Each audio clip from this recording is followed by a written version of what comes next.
Históricamente se puede hablar de hechos o procesos que evidencian un diferendo entre Estados Unidos y Cuba, agudizado en la etapa revolucionaria.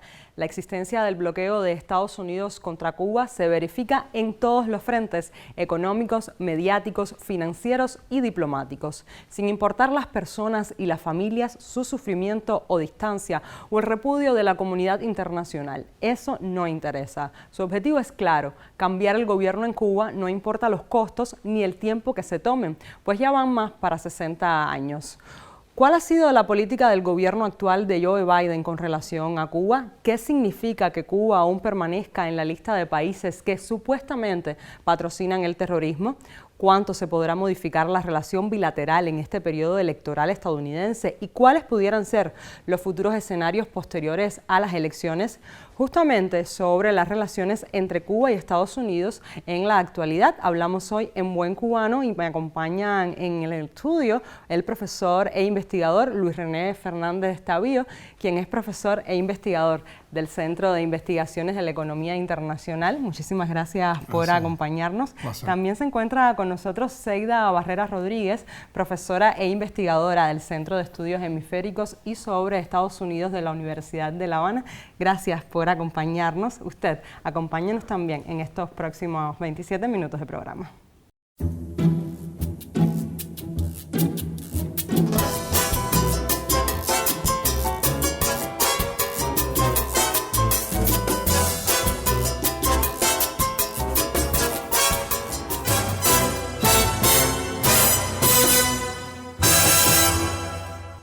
Abrimos el debate para hablar en Buen Cubano y muchísimas gracias nuevamente por acompañarnos acá en el programa. Y ya iniciamos preguntándole, más de 200 medidas en contra de Cuba y los cubanos, vivan donde vivan, se publicaron durante la administración de Donald Trump, y justo antes de salir de la Casa Blanca, pues volvió a incluir a Cuba en los supuestos países que patrocinan el terrorismo. ¿Cuántas más profundizaron esta medida? ¿Cuánto más profundizó pues los problemas económicos y el impacto del bloqueo contra Cuba? Bueno, puedo decirte que la inclusión nuevamente, porque ya había sucedido con anterioridad y se nos había sacado durante la administración de Obama en el año 2015, y esta nueva inclusión de Cuba implicó que negociaciones que estaban en curso, clientes, proveedores se retiraron, lo cual quiere decir que ya Cuba, que venía de una crisis, que estamos hablando de décadas, de grandes dificultades en la economía, grandes dificultades para hacer comercio exterior, se acentuaron, pero además, como bien se explica en el informe que sale, ya debe estar al salir ahora en julio otra vez, el informe que se hace para Naciones Unidas sobre la información sobre el bloqueo. Ahí se explica las características y cuánto afecta a la población cubana, porque no es solamente contra el gobierno. El discurso que sale de Estados Unidos es que es solamente contra el gobierno, pero los verdaderos afectados son los ciudadanos cubanos y las personas a su vez que vienen a Cuba. Por tanto, la inclusión implica que hay nueva justificación para tomar más medidas, para tomar más sanciones, porque supuestamente Cuba está patrocinando el terrorismo. No importan las evidencias, nada importa lo que está detrás, porque es política de lo que estamos hablando.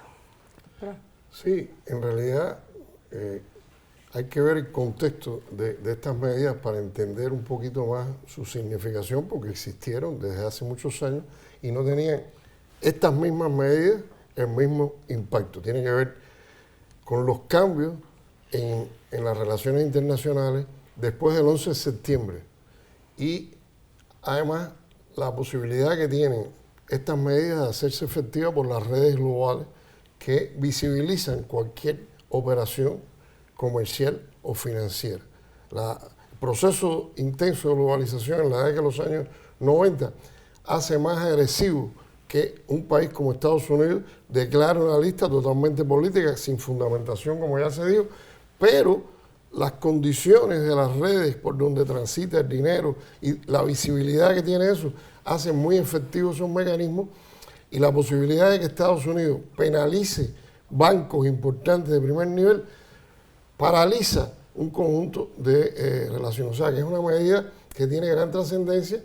Incluso el caso esta penalización de que Cuba es patrocinadora del terrorismo, que es totalmente además ilegal desde el punto de vista de las leyes internacionales, pero además porque afecta el turismo.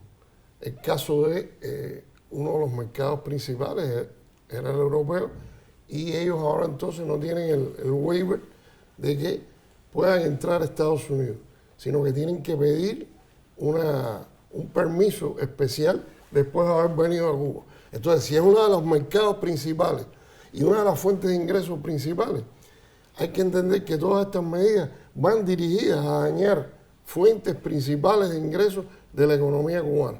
Y recientemente la administración Biden pues anunció que sacaba a Cuba de una lista que tiene un nombre similar, pero no significa lo mismo. Dice la lista de países que no cooperan contra el terrorismo, así llama esta lista la administración de Biden, y saca a Cuba. Sin embargo, mantiene a Cuba todavía en la lista de supuestos patrocinadores del terrorismo. ¿Pueden explicar cuáles son las diferencias y qué significan? A ver, técnicamente las dos listas son dictadas por el Departamento de Estado, pero la primera de la que nos sacaron es la de los países que no cooperan con Estados Unidos, para lo que entiende Estados Unidos unilateralmente como cooperación, lo cual ya no tenía sentido porque han habido acuerdos, encuentros entre las partes sobre temas de seguridad nacional, cooperación policial, por tanto no tenía sentido y nos sacaron, pero la que verdaderamente importa es en la que estamos todavía, porque esa lista, que es la de los países que supuestamente, y es bueno recalcarlo de supuestamente, porque si se lee la lista como tal, nada más que sale, bueno, sí, Cuba realmente está patrocinando el terrorismo. Por eso es que el discurso en todas partes es que supuestamente patrocinan el terrorismo, porque no hay evidencia presentada al respecto. Pero como estamos hablando de política, la imagen importa. Y el tema es que esta lista, en la que todavía estamos, impide tener acceso a financiamientos como el Fondo Monetario Internacional. Pero la consecuencia mayor que trae es la del chilling effect, que es lo que se le llama, el efecto escalofriante, porque entonces las personas que están interesadas en inversión extranjera, en fungir como cliente, en traer mercancías para Cuba, se abstienen de conocer. Y esa es la mayor consecuencia que está trayendo en este momento.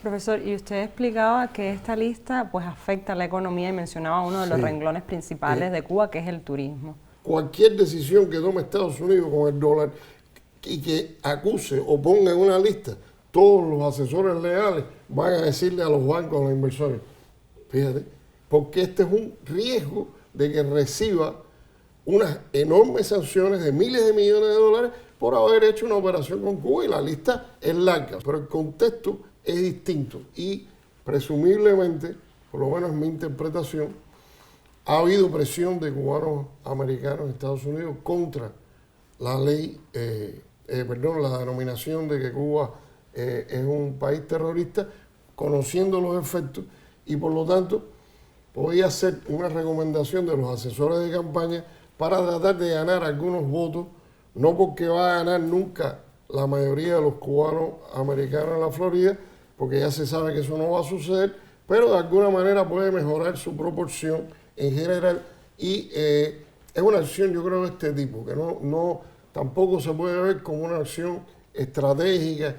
Crea muchas dudas esta decisión. Yo les propongo ahora hacer una pausa en la conversación. Cuando regresemos seguiremos hablando, por supuesto, de las relaciones Cuba-Estados Unidos en la actualidad. Enseguida volvemos en Buen Cubano.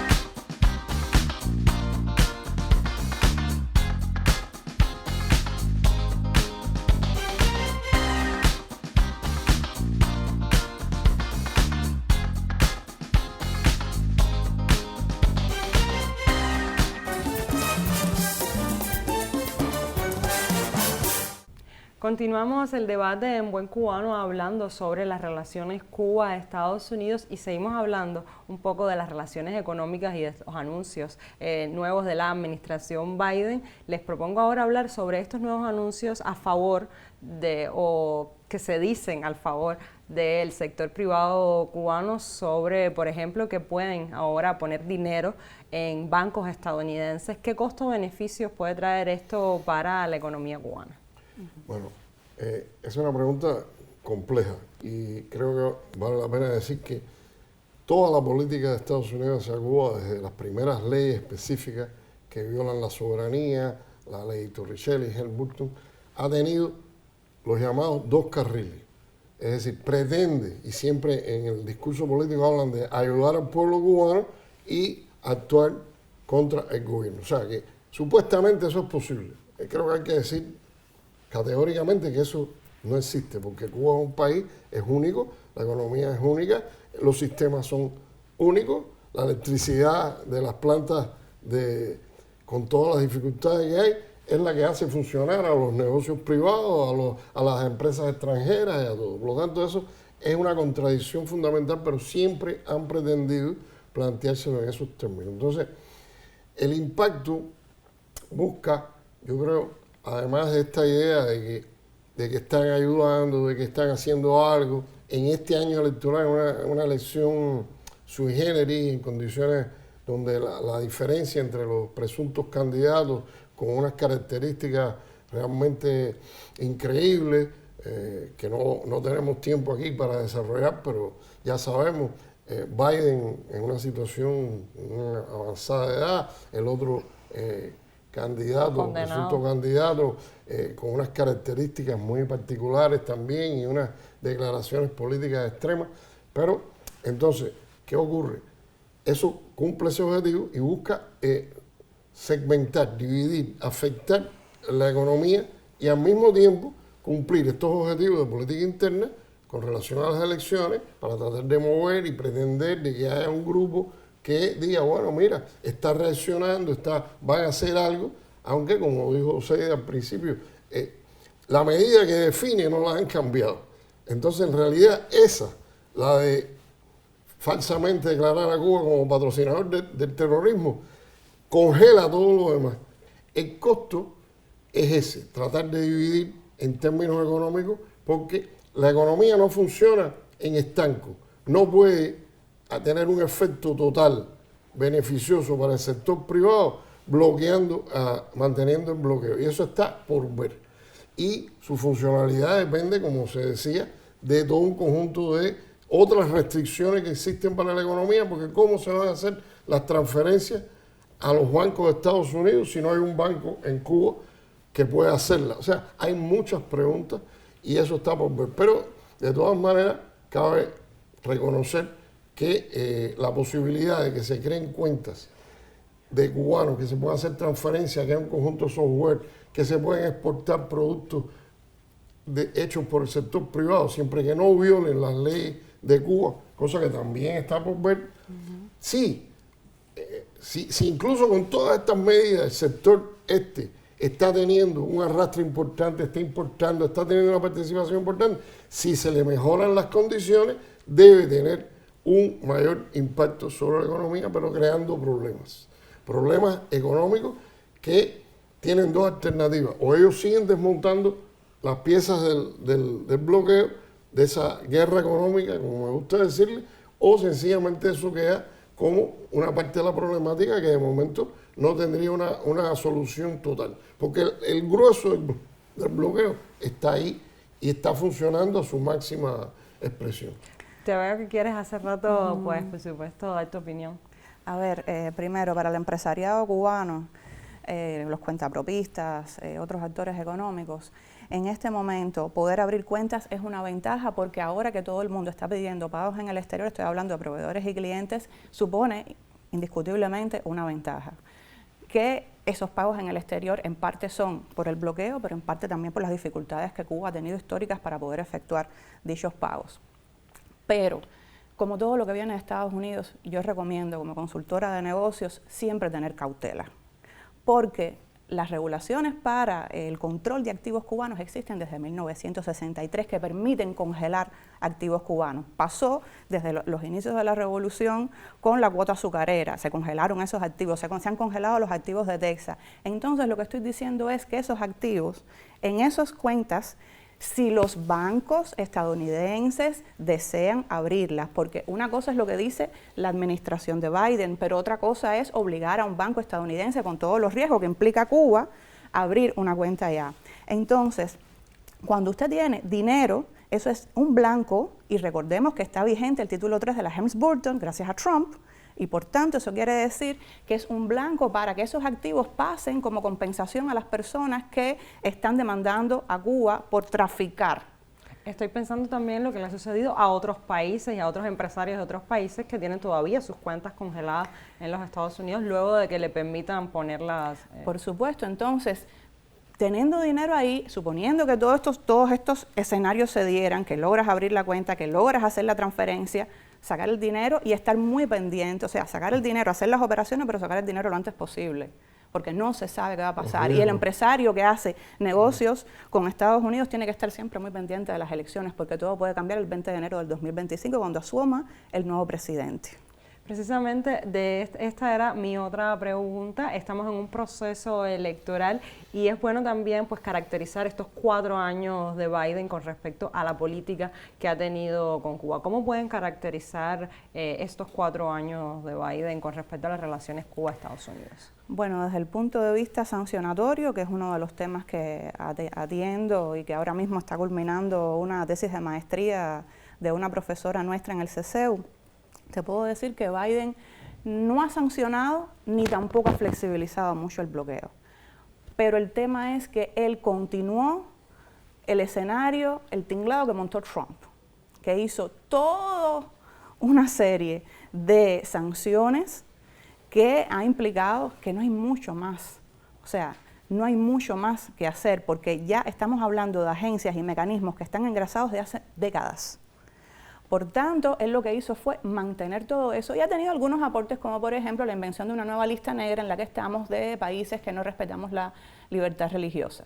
Pero fuera de eso, te puedo decir que ha habido una continuidad y un mantenimiento de esas relaciones. Y como siempre han hecho todos los presidentes, tienen las sanciones, pero también tienen alguna que otra flexibilización, como es el ejemplo de las cuentas en el exterior. Y siempre lo digo, en nuestras investigaciones, el 100% de esas flexibilizaciones han estado relacionadas con los negocios. Han tenido lobbies empresariales interesados en hacer cosas con Cuba porque saben las ventajas que eso les puede reportar por cercanía geográfica, por costos que se pueden disminuir en flete, en seguro, en todo, porque estamos muy cerca y ha habido relaciones históricas que de poderse realizar realmente serían beneficiosas para ambos países, pero la política es más fuerte. Yo les propongo ahora hacer una segunda pausa en el debate. Usted recuerde que si quiere sumarse a la conversación o proponer nuevos temas, puede hacerlo a través de nuestras redes sociales y también a través de nuestro correo electrónico en buencubano@icrt.cu. Enseguida regresamos.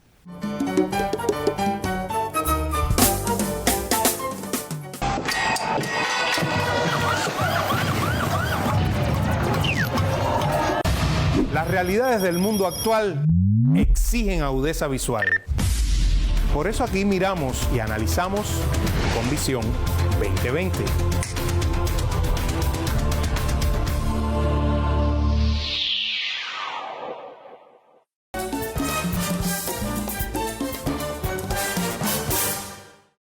Regresamos a nuestra última ronda de debates y nos quedamos hablando sobre el panorama electoral en los Estados Unidos, que próximamente en noviembre pues serán las elecciones. ¿Cómo se están moviendo los hilos en cuanto a la conversación en las relaciones Cuba-Estados Unidos?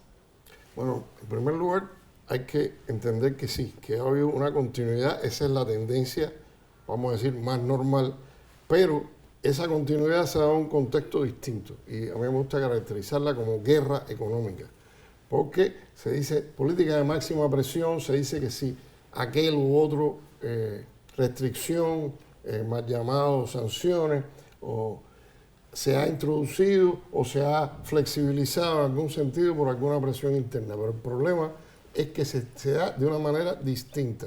se da dirigido por grupos de la OFAC y del Departamento de Comercio para identificar fuentes de ingresos y a partir de ahí se toman medidas específicas con una gran agilidad.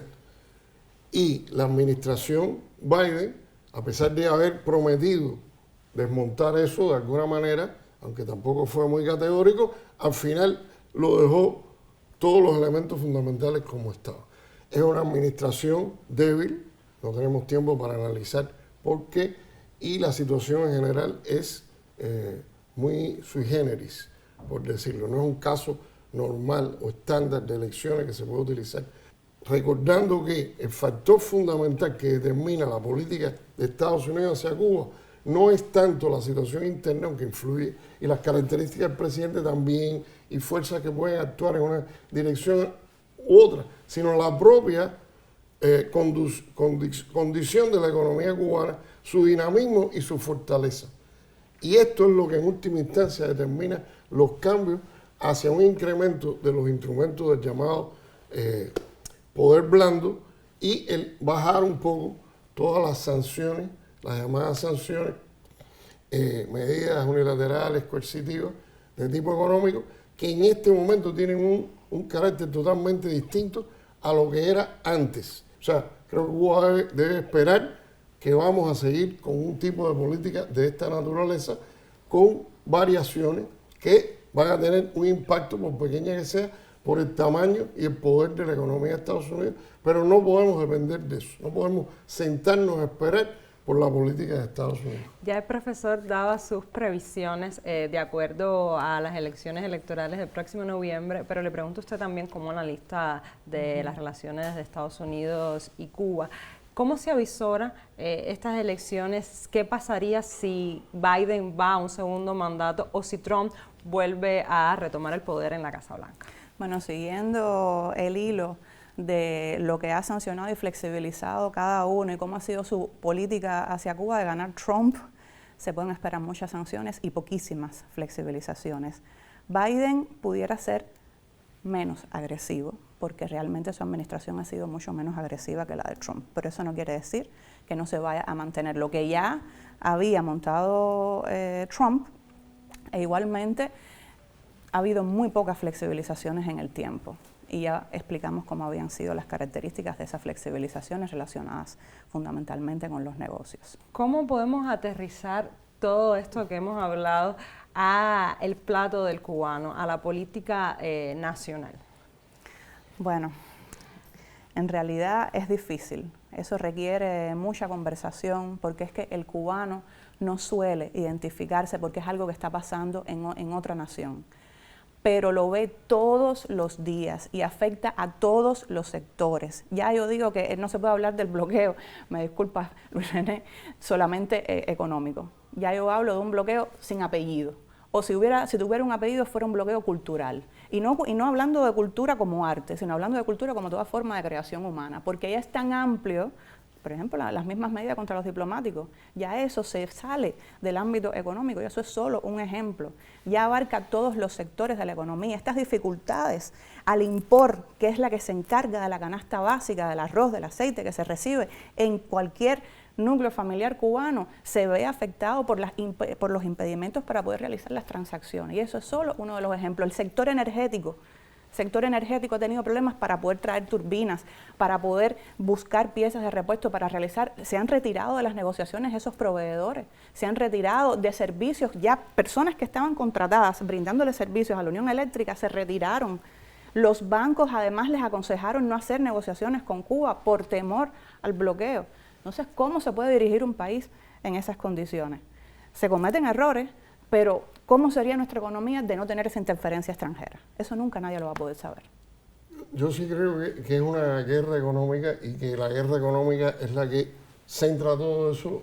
Hay otras maneras de decirlo, que es una guerra híbrida, pero la base de todas las restricciones es esa y es algo cualitativamente distinto a un bloqueo como quiera que se considere. Incluso el bloqueo económico, que es el término que más se usa, porque también hay una guerra mediática. Y hay una guerra en todas sus dimensiones, en ese sentido coincidimos.